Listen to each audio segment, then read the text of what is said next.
Welcome back સમાચારો પર નજર કરીએ તો મુંબઈમાં ચોમાસાનું વહેલું આગમન થયું છે। મુંબઈમાં વહેલી સવારથી જ ધોધમાર વરસાદ વરસી રહ્યો છે। અનેક વિસ્તારના રસ્તાઓ પાણીમાં ગરકાવ થઈ ગયા છે। વરસાદને કારણે અનેક ટ્રેન મોડી પડી તો લોકલ ટ્રેન્સ 5 થી 10 મિનિટ મોડી ચાલી રહી છે। લોકોને જરૂર વગર બહાર ન નીકળવા અપીલ કરવામાં આવી છે।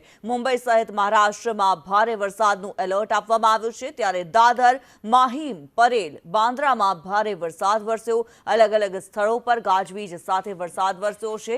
માત્ર 3 થી 4 કલાકના સમયગાળામાં જ આખું મુંબઈ જાણે ગમરોળાઈ ગયું હોય તેવા પ્રકારના દ્રશ્યો સામે આવ્યા છે। 50 થી 60 કિલોમીટર પ્રતિ કલાકની રફતારથી પવન ફૂંકાવાની આગાહી કરવામાં આવી છે, ત્યારે મુંબઈમાં આગામી 24 કલાક સુધી વરસાદની આગાહી કરવામાં આવી છે। આજે સવારે 8 વાગ્યા સુધીના જે 24 કલાકમાં મુંબઈમાં 2.5 ઇંચ વરસાદ વરસી ચૂક્યો છે। જે દ્રશ્યો અમે આપને બતાવી રહ્યા છે, મુંબઈના આ દ્રશ્યો છે।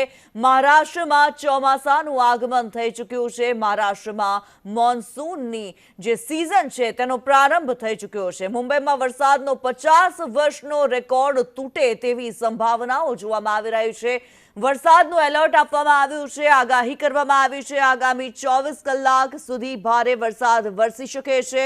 મુંબઈના અલગ અલગ વિસ્તારોની અંદર જે વરસાદ વરસ્યો છે, ઠેક ઠેકાણે પાણી ભરાઈ ગયા છે। જે જળભરાવના દ્રશ્યો અત્યારે અમે આપને બતાવી રહ્યા છે, રસ્તા પાણીમાં ગરકાવ થયા।